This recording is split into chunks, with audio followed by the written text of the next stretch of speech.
This piece of paper is the most powerful weapon in the world. It's more effective than a Tomahawk missile and more influential than any single president. The US dollar isn't just the currency of the United States. It's the currency of the world.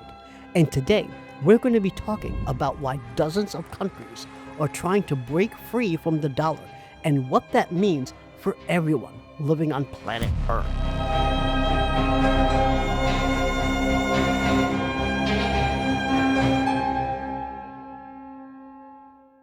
Most Americans never think about currency because we don't have to. If you live in the United States, you earn your paycheck in dollars, you pay for gas in dollars, and you pay your bills in dollars. But what if every gas station in America only accepted euros? Not dollars, euros. Every time you go to fill up your tank, you would first have to go to a currency exchange. You'd hand them $50 and they'd charge you a transaction fee, maybe $3. And you get handed back 40 euros. You've already lost money before you've bought a single drop of gas. You've lost money on the exchange rate and the transaction fee. Let's stick with that hypothetical for a moment. Say you go to fill up your tank on Monday and it costs you 40 euros. Fine. But on Friday, the value of the euro jumps dramatically. See, the European Union announces a major economic deal between Germany, France, and Italy, and they all agreed on a massive joint investment package. This is great for Europe, and suddenly the euro surges. The same tank of gas now costs you the equivalent of $70, not $50. Your paycheck didn't get any bigger, but the price you paid for gas did in just under a week.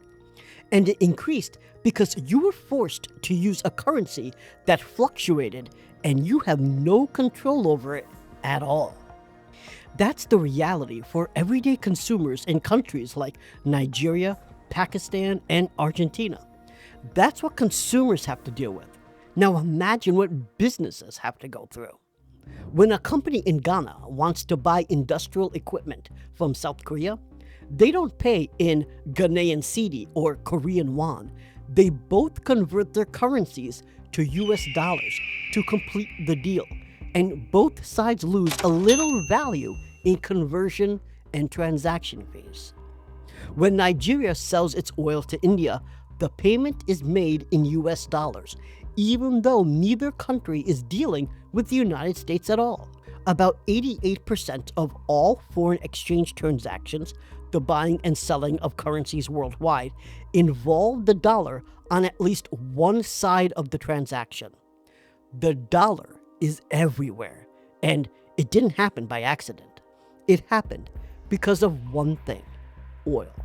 And I'm not just talking about the gas that you put in your car, although that is a big part of it.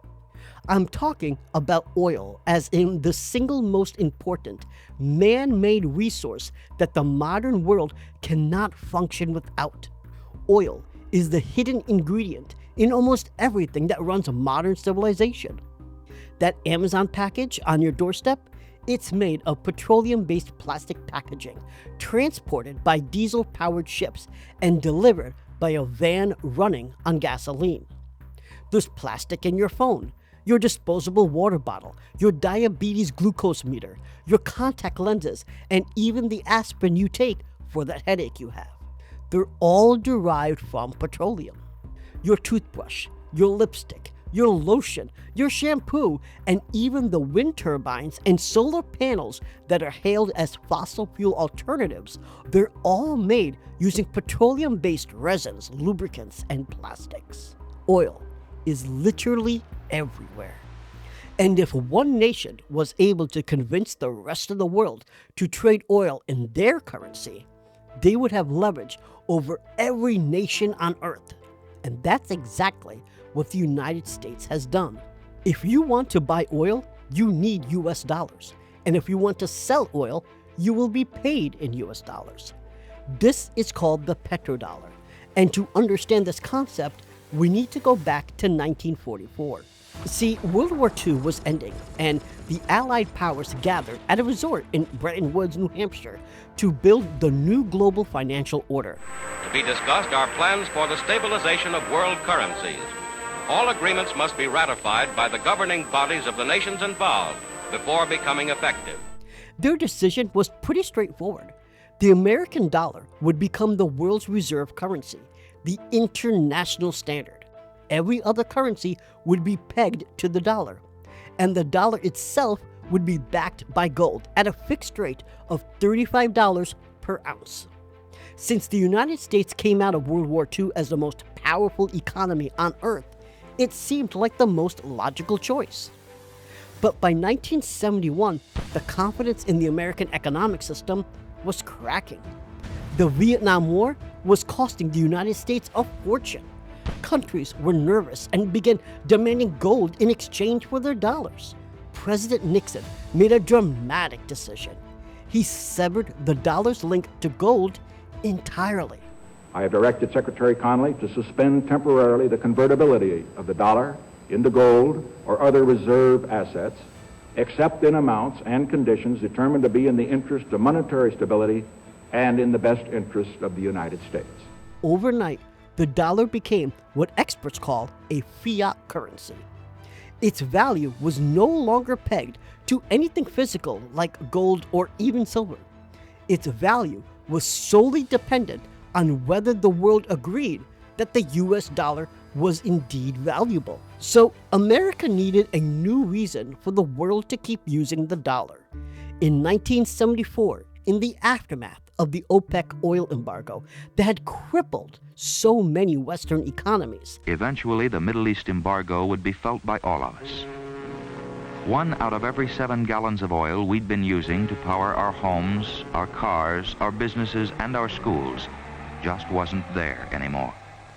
At the height of the embargo, 500,000 people were thrown out of work. The Nixon administration, with the help of Henry Kissinger, struck a landmark deal with Saudi Arabia. Saudi Arabia would price and sell its oil in US dollars.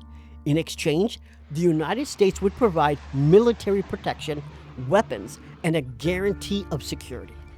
As long as the Saudis used the US dollar, the American military vowed to protect them.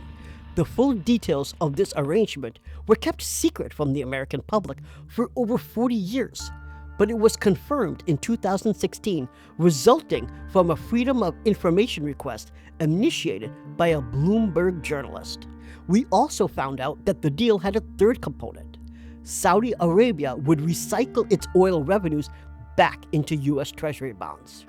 Basically, the Saudis would keep lending money back to America and financing American debt by buying Treasury bonds. This was key because most other OPEC nations followed Saudi Arabia's lead. This is what allowed the American government to keep borrowing money so cheaply. As long as oil was sold in US dollars and those oil dollars were converted to US Treasury bonds, the US dollar would remain the strongest currency in the world. Essentially, the US dollar was now backed by oil, the most important commodity in the world. The same petrodollar system still runs the world today, and if your country is not part of that system, your economy will struggle and your people will suffer. Let's take a look at Nigeria. Nigeria is the largest oil producer in Africa. It sits on one of the world's largest crude oil reserves, and yet in 2024 alone, the Nigerian naira, the currency of Nigeria, lost 129% of its value against the dollar. Bloomberg ranked the naira as the worst performing currency in the world. But Nigeria isn't just an outlier. It's representative of any resource-heavy country that doesn't have access to US dollars. Venezuela, the country with the largest proven oil reserves on the planet, has experienced some of the worst hyperinflation in modern history. Iran, which also sits on massive oil wealth, has seen its currency, the rial, collapse under the weight of US sanctions, which prevents them from having access to the US dollar. all of these countries have one thing in common. They export important resources, but they don't control the currency it's priced in. They're all depending on accumulating dollars that the United States can, at any moment, restrict their access to have. The dollar isn't just a currency. In the hands of the United States government, it's also a weapon. When the United States removes a country from the international banking system through sanctions, that country is effectively cut off from having access to US dollars. And without access to US dollars, trade becomes nearly impossible. Importing goods becomes non-existent. No other country in the world has this power, and it's all possible because of oil and the US dollar. A lot of people think Africa is poor because of political mismanagement, corruption, and there are even ignorant racist people that think Africa cannot thrive economically because the people are black and lazy. Africa has 17.9% of the world's population. It produces some of the most critical resources on planet Earth: oil, diamonds, lithium, cobalt, and yet Africa produces just 3% of the global GDP. Why?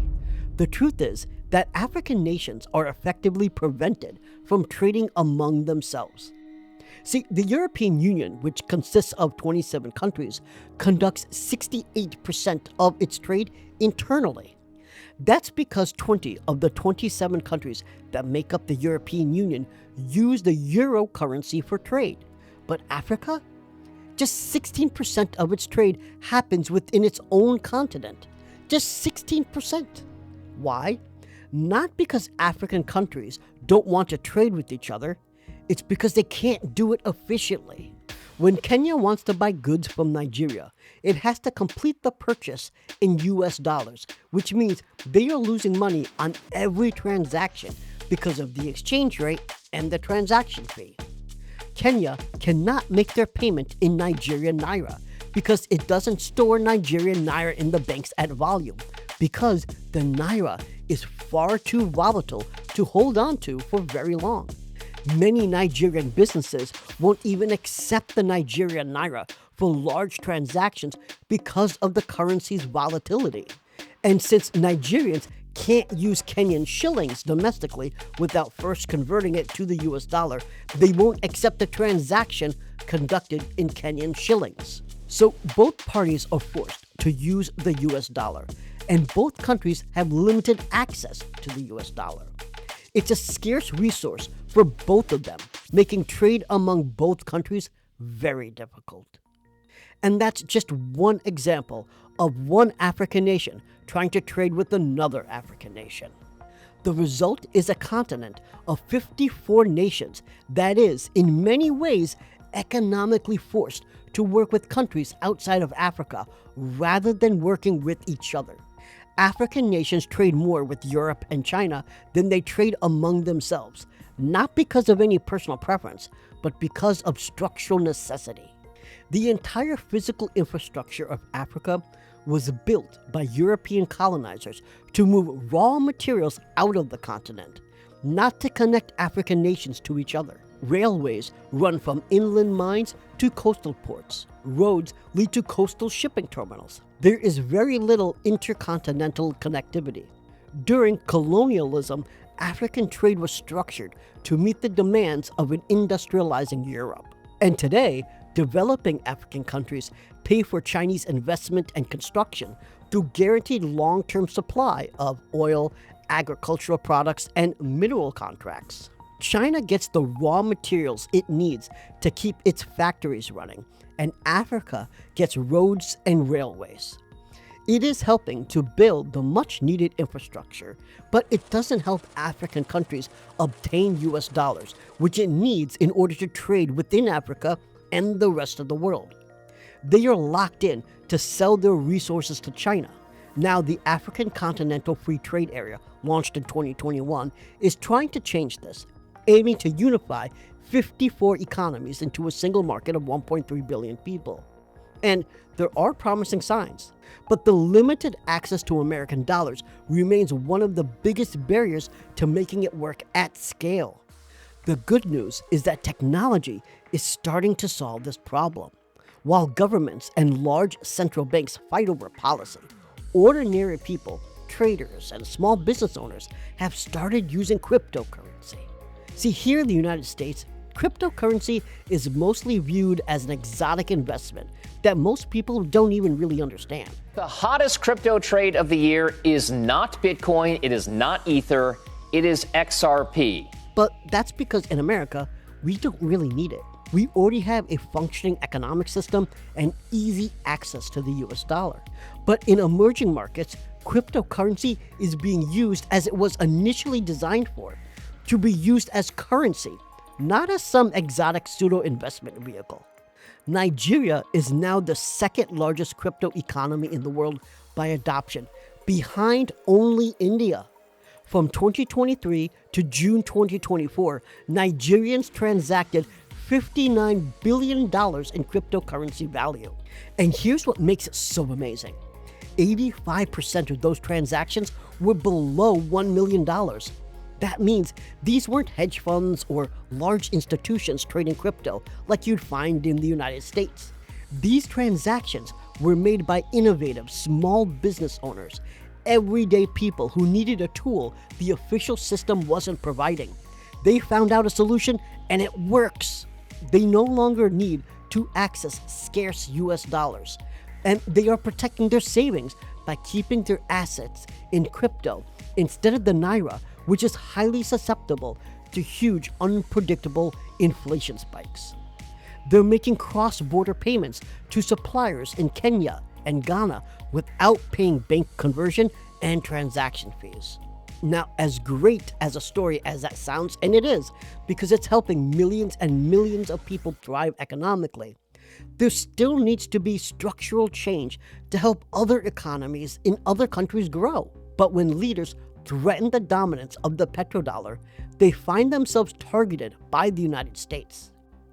Back in 2000, Saddam Hussein made a dramatic move. Under the United Nations Oil for Food program, Iraq began partially switching its oil transactions from US dollars to euros. It was partially symbolic, but also quite practical. The euro had just launched, and Saddam Hussein saw an opportunity to distance Iraq from American financial control. 3 years later, in March 2003, the United States invaded Iraq. The official reason, of course, was to dismantle his stockpiles of weapons of mass destruction, which were never found. Within months of the invasion, Iraq's oil transactions were back 100% in US dollars. Then there was Muammar Gaddafi. Now, Gaddafi was no saint, but he did have a vision that threatened the petrodollar. As chairman of the African Union in 2009, Gaddafi proposed a pan-African currency backed by gold. He called it the gold dinar. The idea was to allow African oil-producing nations to sell their oil in this new African currency, not in dollars and not in euros. Libya had already accumulated over 140 tons of gold reserves for this single purpose. The gold dinar plan was disclosed to the public when an intelligence memo sent to Hillary Clinton in 2011 by Sidney Blumenthal was declassified. In March 2011, NATO launched a military attack in Libya. By October, Gaddafi was dead. One of the very first acts of Libya's new transitional government, even before Gaddafi was captured, was to establish a new central bank and go back to the old Libyan dollar. The gold dinar was never mentioned again. Libya was once a functional, stable country, but has been in conflict ever since. When Venezuela's Hugo Chavez moved oil trading away from the dollar, the United States placed crippling sanctions on Venezuela for years. When Iran tried trading their oil in euros and Chinese yuan, they faced decades of sanctions, so severe it cut Iran off from basic financial systems. Officially, the sanctions on Venezuela was because they nationalized the oil industry. And with Iran, the official answer was that it was because they were labeled a state sponsor of terrorism. But Saudi Arabia nationalized its oil company, Aramco, taking full control by 1980, even though Chevron, Texaco, Exxon, and Mobil had significant investments in Saudi Arabian oil. There were no sanctions, no invasion, no regime change. Saudi Arabia was able to make a deal with the United States because they kept using the petrodollar. Let's not forget that 15 of the 19 hijackers on 9/11 were Saudi citizens. Saudi Arabia has spent decades funding Wahhabi terrorism across the world, yet Saudi Arabia has never been designated a state sponsor of terrorism by the United States. They remain one of America's closest allies and one of America's largest weapon buyers. Qatar has funded Hamas and the Muslim Brotherhood for years. The United States responded by building one of its largest military bases in the world on Qatari soil. No sanctions, no war, no regime change. The message seems clear. Respect the petrodollar and you'll be America's friend. Even after decades of the United States throwing its weight around with sanctions and military force, countries are still trying to remove the global dependence on the American petrodollar. They haven't given up. They've organized. BRICS began as an alliance of 5 major emerging economies: Brazil, Russia, India, China, and South Africa. Today, it's grown significantly with Egypt, Ethiopia, Iran, the United Arab Emirates, and Indonesia all becoming full members. Other nations like Nigeria have been accepted as partner states. BRICS now represents nearly 40% of global GDP by purchasing power and close to half the world's population. But it is an uphill battle. Trump explicitly threatened 100% tariffs on any BRICS member that attempted to move away from the dollar in global transactions. Now I know what many of you are thinking. You're an American. Your rent is in dollars. You get paid in dollars. The dollar being the world's reserve currency sounds pretty damn good if you're an American. And in the short term, you're right. The dollar's reserve status allows the US government to borrow money at lower interest rates than it otherwise would have. It gives American consumers cheaper imports. It gives American companies easier access to global markets, which helps small businesses both import and export goods seamlessly. But we need to discuss what it actually costs us as well. To enforce the dollar's dominance, the United States has maintained a military presence in the Middle East for over 50 years. Wars in Iraq, interventions in Libya, decades of military aid, and presence across the region. The cost of maintaining hundreds of overseas military bases runs into the hundreds of billions of dollars annually. And who fights those wars? Not politicians, not financial executives. Young American soldiers who are targeted by recruiters because they are poor or lower middle class. They are sent to enforce an economic system most of them have never even heard of before, and some don't ever come back home. The petrodollar system requires perpetual engagement in regions that matter to oil markets. That means perpetual war. And the instability these wars create comes back to bite us over and over again. The refugee crisis, terrorist attacks at home, all because of our involvement in the Middle East. If we had a world where nations could trade fairly with each other, where African and Middle Eastern countries could build wealth from their own resources, where the threat of cutting a country off from the global economic system couldn't be used as a weapon, the world would be far more stable and have less reason for military conflict. Some believe the current conflict in Iran, which started to prevent them from having weapons of mass destruction, has morphed into keeping the petrodollar strong. The IMF reported that the dollar's share of global foreign exchange reserves has reached a 25-year low, falling from 71% in 1999 to roughly 57% today. After Iran reportedly started collecting toll payments in both Chinese yuan and cryptocurrency, Donald Trump decided to close the Strait of Hormuz entirely, even though he yelled at Iran for closing the strait before. Many financial experts believe this is being done to protect the petrodollar again. This is what Marco Rubio said back in 2023. Look, it goes beyond these things. That just today, Brazil, in our hemisphere, largest country in the Western Hemisphere south of us, cut a trade deal with China. They're going to, from now on, do trade in their own currencies, get right around the dollar. They're creating a secondary economy in the world, totally independent of the United States. We won't have to talk about sanctions in 5 years because there'll be so many countries transacting in currencies other than the dollar that we won't have the ability to sanction them. While most Americans are not happy with Donald Trump's actions regarding Iran, the silver lining is that his irrational threats, which included the literal genocide of the Iranian people, may help push other countries to move away from the petrodollar even faster.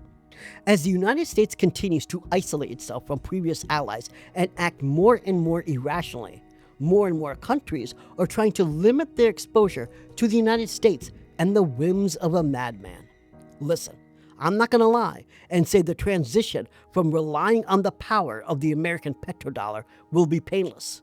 It certainly will not be. One of the most immediate negative aspects will be that borrowing money will be more expensive. There will be less countries buying treasury bonds, and that will mean we won't have the ability to borrow whatever we want cheaply like we've been able to do since World War II. But at the same time, we won't have to spend so much money on our military to defend the petrodollar. We won't need 750 military bases in 80 countries around the world. So perhaps we won't have to borrow so much money in the first place. The petrodollar system gave America a half a century of economic advantage, but it also gave the world a half century of dependency, conflict, and war. It's time to end the dominating force of the American petrodollar. This is a complicated issue. Let me know your thoughts below, and if you want to learn more about the Middle East, check out my last video on Benjamin Netanyahu. Thank you, and please like and subscribe.